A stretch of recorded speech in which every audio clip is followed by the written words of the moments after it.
This is the morning brief from the Economic Times.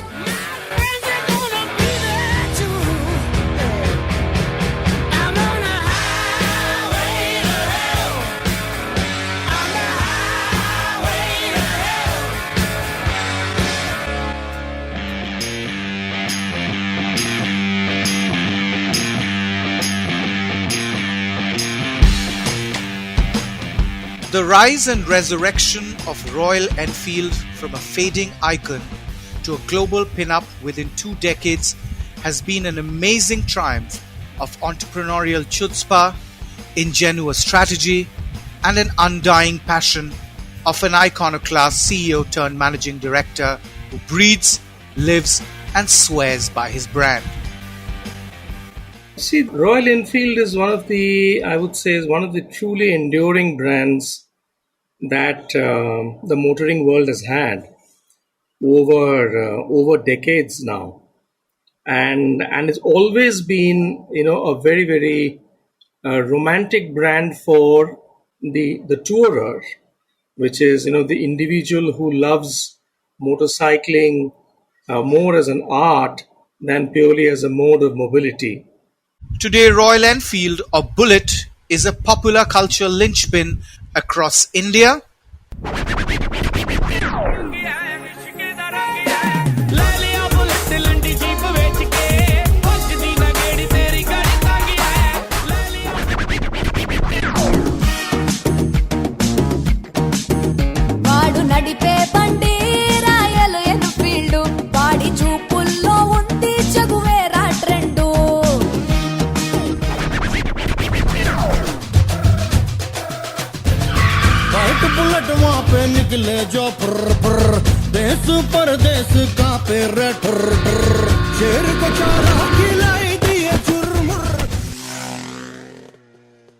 and even found itself in J. Leno's garage in Rhode Island, along with an Indian, some Ducatis, and BMW bikes. I've had a Royal Enfield single now for about 7 or 8 years, got a sidecar on it, and it's just a lot of fun. The Royal Enfield is one of the most storied brands. Throttle response is excellent, very progressive, very linear. It doesn't buck or do anything like that. I think I like this bike, very smooth. And as the bikes reclaimed lost ground, so did the cult of its CEO, Siddhartha Lal. Quite unlike any of his business peers. A forever dude, all leather, bedhead, bootcut denims, the carefree easy rider, living the brand like a true blue piston head. He's an architect of the new Royal Enfield, as we know. The journey from 50,000 units per annum way back in 2010 to almost 1 million. Royal Enfield would have touched 1 million if not for the market slowdown and the COVID impact.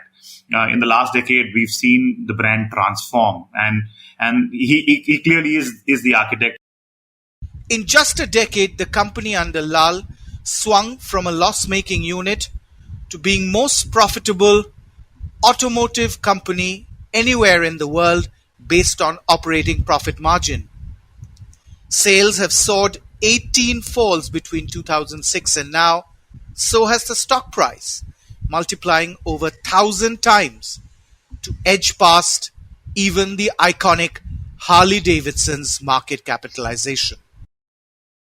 So he has provided a clear roadmap, and it is indeed seen as aspirational and iconic brand. He has kept the halo around the brand.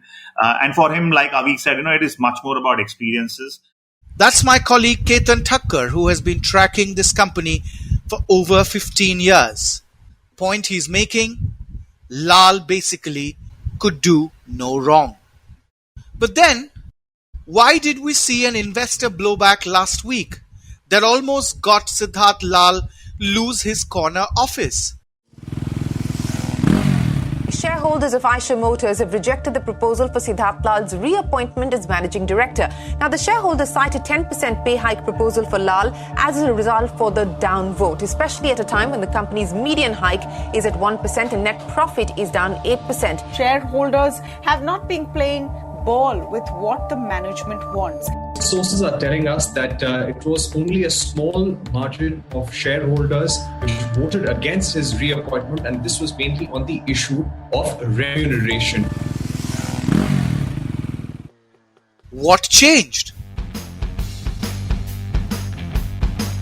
It's Friday, 27th August. From the Economic Times, I'm Arijit Barman. This is the Morning Brief.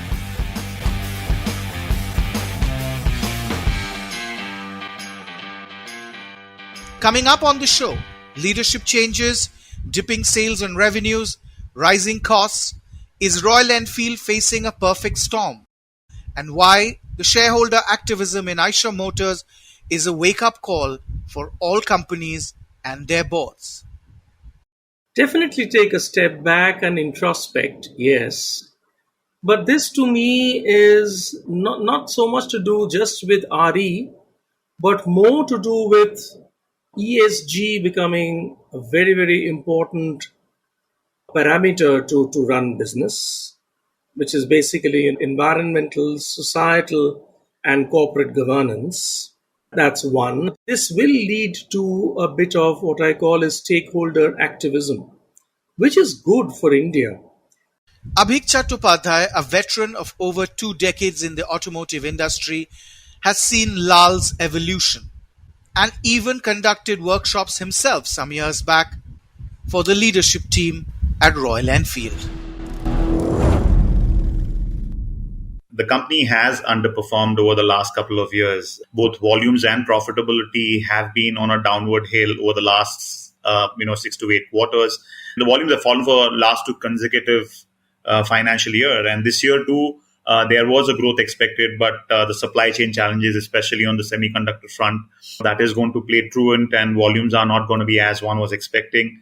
The key markets of Royal Enfield, the states like Kerala, Maharashtra, Karnataka, have been probably amongst the worst hit when it comes to COVID-19. So the restricted opening of showrooms has also had an impact on their volumes. On the cost front, the employee cost has roughly doubled. Input cost has gone up by 50%. Key regulatory changes that also happened, which has taken up the price significantly. So shareholders are worried about the operational performance on volumes, on profitability, and where can Royal Enfield really get the next classic from. There's also a fear that there's over dependency on one model and there may be some kind of a brand fatigue. The compensation of Lal out of sync in the middle of a downturn was not the only trigger for the activism. In the middle of this perfect storm that the sector has been bracing for, had come the news of their CEO exiting within 2 years of joining. The appointment of Vinod Dasari from Ashok Leyland, though, had raised several eyebrows in the first place. The CEO of Royal Enfield, Mr. Vinod Dasari, has resigned from the post. Vinod Dasari actually played quite a significant role in the journey of Royal Enfield. Although it was just been 2 years of him being with the Eicher Motors. Joining RE at a middle management level or a senior management level and getting through a bit of a DNA change, fine. But getting in as the man on the top and adjusting to a very different way of functioning, way of thinking, either it would have taken him quite some time, or as has happened, I guess they decided to part ways. But those who track the company like Ketan say it's been brewing for a while and the rumblings been getting louder each day. Joining RE with a strong pedigree as a turnaround specialist at Ashok Leyland, for him the transition, like how Avik said, from a B2B, it would take a while. Like Royal Enfield, when he took over, people expected that he might reimagine Royal Enfield with a new vision, planning and execution. But with time, he realized that the entire vision and midterm plan was clearly curated by Siddhartha Lal himself. And on the operational front, too, there are CXOs who've been in the system for over a decade. So, in a way, Dasari had very little room to play with. with the vision part being defined. So it was more about operational execution, and that too he had to face the brunt of 2 waves of COVID, wherein he's a people's person. He's hands down. He likes to interact with people. He likes to execute plans. He was out and about visiting a lot of international markets, local markets as well. So I think in a way, a COVID also kind of had an impact with regards to how he executed his plans. Some of the key projects, he came out with something called as studio stores, which are small stores to bring in the incremental business for the brand. This is not exactly the Royal Enfield store that I've seen before, and it's probably in line with a birthplace of a motorcycle, a garage with some of the glitz and glamour of a showroom in terms of merchandise and things like that. Unfortunately, that did not take off because of COVID. He did set up stores, but the volumes never came. He had a proposal of NBFC, which was shot down by the board. He tried to do a lot on the digital front, which, some of them in the system felt were quite gimmicky. So he tried in whatever ways and means possible. But yeah, it was not an easy journey for him. And hence his departure was a surprise. He was the third or fourth CEO in a matter of 7 to 8 years. So this kind of disruption also kind of does not go down well with the shareholders. This becomes more acute when rival starts chipping away market share even in the 150 to 500cc or the mid-size segment that is Royal Enfield's sweet spot. Hero tied up with Harley, Bajaj went with Triumph, TVS bought Norton, Mahindra's partnered with Yesdi, Java and others. Lal so far has preferred a solo ride. I'm trying to find ways, to be honest, to make a dent in this market, and it's very telling that they all have to tie up, and they're not able to. Indians and for the international partners, that neither are able to do it alone. So they feel they can join forces and tie up. I'm sure they'll have amazing products and they'll do really well as well. It's just that we are many steps ahead and we continue to stay many steps ahead. A lot of them have very different things that they're up to. We do a few things, we do them really well. While they come out with their first product, 1 year, 2 years, 3 years, 5 years from now, we'll be on the third, fourth, fifth generation of those products and hopefully way ahead. It may not seem limiting for the moment, but what happens in future? In the past, like you mentioned, they had a tie-up with Polaris that was on the ATVs, multi-purpose vehicle that they were looking at. But it was not for motorcycle. Yes, they did explore possibility of tying up with Indian as a brand. But again, probably with time he realized that, the visions were not aligning. And in the past, we've also reported about how he's explored Ducati as well when it was on the block. So he's not averse to tie-up or acquisition, but it has to kind of meet his vision, which is in adjacencies of his core focus area. EV is one space that they are exploring, and Siddhartha has also mentioned in the past that if there are potential opportunities, they will explore. But it has to meet the core. I know what Ketan said is very interesting. To be a devil's advocate, I'm just saying, just remember 2007. I remember the cover of Forbes magazine, which had Jarma Olila of Nokia on the cover. And it said, can Nokia do anything wrong? Nokia had 90+% market share. Okay, they had a stranglehold on the mobile phone segment. And Nokia wanted to create their own Symbian, software interface. Did not think it was necessary to collaborate with the others, and possibly did not see certain trends that were coming up. And that was the Nokia moment. I just hope RE doesn't have a Nokia moment, because the one little chink in the armor I find in RE is who after Siddhartha Lal. It is very similar to Fiat. Who after Sergio Marchionne? In Enfield's case, it's less of a who and more of a what. The company is still largely a one-trick pony. The classic variant, even today, makes for a lion's share of sales at around 80%. A revamped classic is on the way and will be a litmus test for all the R&D that Lal has been harping about. Siddharth is very well aware of the rising competition in the space. So that next level is expanding in the global markets. And the next level is also the expansion in product portfolio. So there are multiple vehicle architectures which are on the anvil. Siddharth did bring in a lot of Japanese on board. So all the product quality issues have been addressed. There's a huge line of products, and there are multiple body styles, expected. And in fact, Siddharth had told his take in my earlier interview that it is RE 2.0. So it's a sort of a beginning of a new phase for Royal Enfield, and all the challenges and issues that were cited by the experts, and he's receptive to feedback. That's one of the good qualities that he has, and all that has been integrated. Now, unfortunately for them, the market forces are against them. I mean, the market slowdown, the chip shortage, and which is why their performance looks a lot more challenging than what it is. But I think they have the recipe in place to make a strong comeback, and I think the Classic will be the beginning point. It certainly needs to. Many would still argue, by playing the premium card, Lal is simply pricing himself out of the market, especially in the core price-sensitive market like India. Which has been a big challenge, to be honest. The step up from the mainstream motorcycle to Royal Enfield has definitely widened further.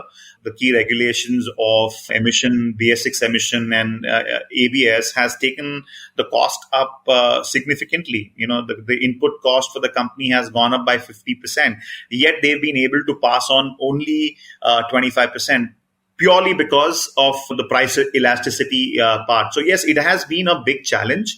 The management would be just hoping that once the economy comes back, the per capita improves, and their kind of motorcycling, which is more of an experiential buy, and their kind of buyers will come back in the marketplace. But yes, it has been a big challenge. There is a project I know internally called 2550, which clearly focuses on moving back focus to EBITDA of 25% at 50,000 units volume. So all that is done to ensure that any kind of price shocks that the entire automotive industry is facing right now, that the brand is able to manage. For a company that once had record operating margins of close to 30%, this should pinch as much as the volume and profitability degrowth that Ketan had earlier talked about. And that brings us to the next big existential question.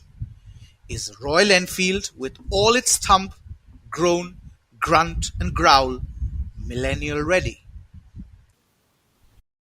Everybody is trying to grapple with this new proposition called Gen Z. Now, what does Gen Z? How does Gen Z look at motorcycling as a hobby? How does Gen Z look at motorcycling as an integral part of their lifestyle? I'm sure they would have put their minds at trying to decode this. My limited understanding is we right now do have a very little grip on what really Gen Z thinks about motoring and mobility itself as a space, and how they club that with much larger aspects of life to do with sustainability, to do with societal issues, also do with how they are seen as either being frivolous or being seen as being ostentatious, or be seen as being responsible and therefore more integral to society at large.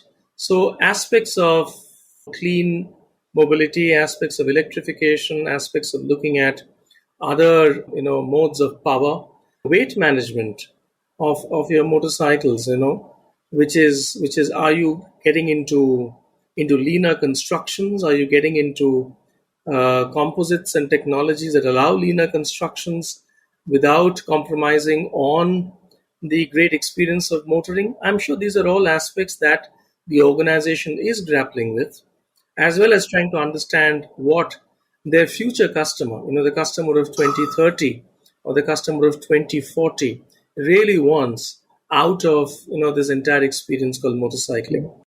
Strangely enough, a trailblazer like Lal has not been driving the new narrative. Automotive, including two-wheelers, are going through unprecedented disruptions on account of nimbler startups rolling out electric vehicles that are cooler, greener. Frontier technologies like hydrogen, chargeable, swappable batteries are changing the industry gears forever.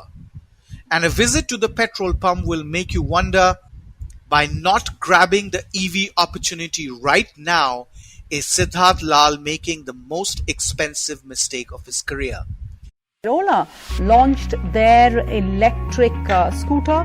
We're talking about the electric vehicle revolution. How can we talk about it and not bring in Ola in this conversation? Welcome to the launch of the Ather 450X, or as we like to call it, the super scooter. Revolt Motors launched not one but two electric motorcycles in India. Even legacy players like TVS has shown their electric prototype. Harley is also talking the language through their Livewire range.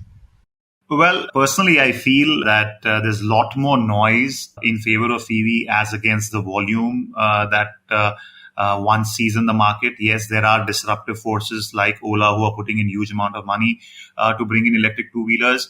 And with regards to Royal Enfield and EV play, Siddhartha Lal has been clear that, the company is studying the EV space, but it is not as part of their priority list at this point in time.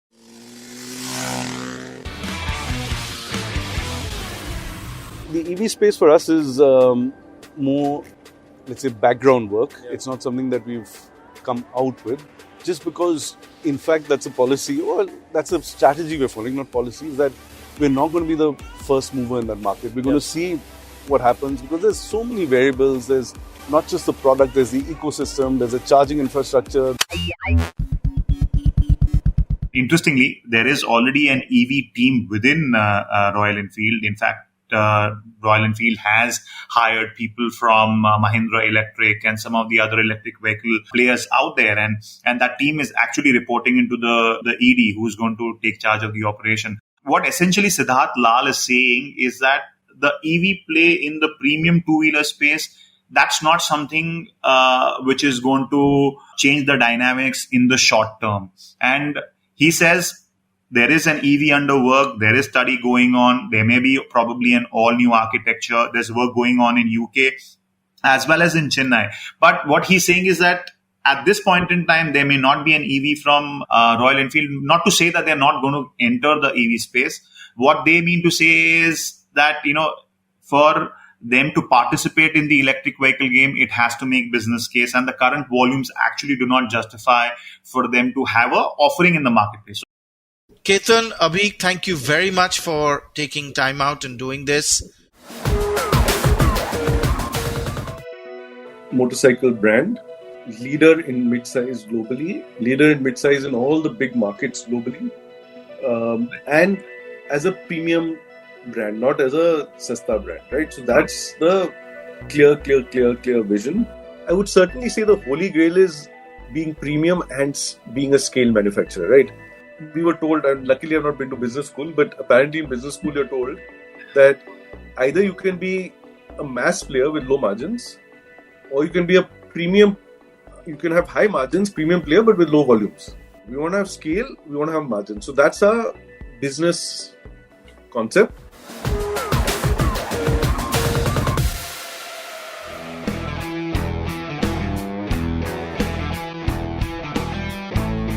Siddhartha Lal has always played the long, hard, organic game with a 10 to 15 year horizon in mind. So looking back, his decision to divest 13 family businesses in the mid-2000s, including a profitable tractor unit to revive the struggling motorcycle business, has turned out to be prescient. Without a global pandemic, you might have seen 20-30,000 more Enfields grunting on our highways, and maybe shareholders would look differently at the entire situation. But Lal now needs to look ahead or else get disrupted. Short-term challenges, fixing chip shortages, finding alternate global supply sources are blips. The brand is strong, but he needs to bite the bullet and make it future-proof to stay relevant and ahead in today's electric, non-fossil fuel age. Sooner Lal takes a wheelie and plans that pivot with a wider portfolio and a truly global footprint, the cult shall continue. Keep riding, stay safe. I'm Arijit Barman and you've been listening to The Morning Brief. This episode was edited and coordinated by Shashwat Mohanty. I hope you enjoyed listening to this episode. We look forward to your feedback. Write to us at themorningbrief@timesgroup.com. And if you like this episode, please share on your social media handle. We'll really appreciate it. The Morning Brief drops every Tuesday, Thursdays and Fridays. Thank you for listening and have a nice weekend. Goodbye and good luck.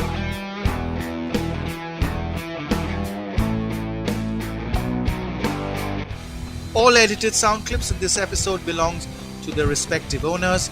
Credits mentioned in the description.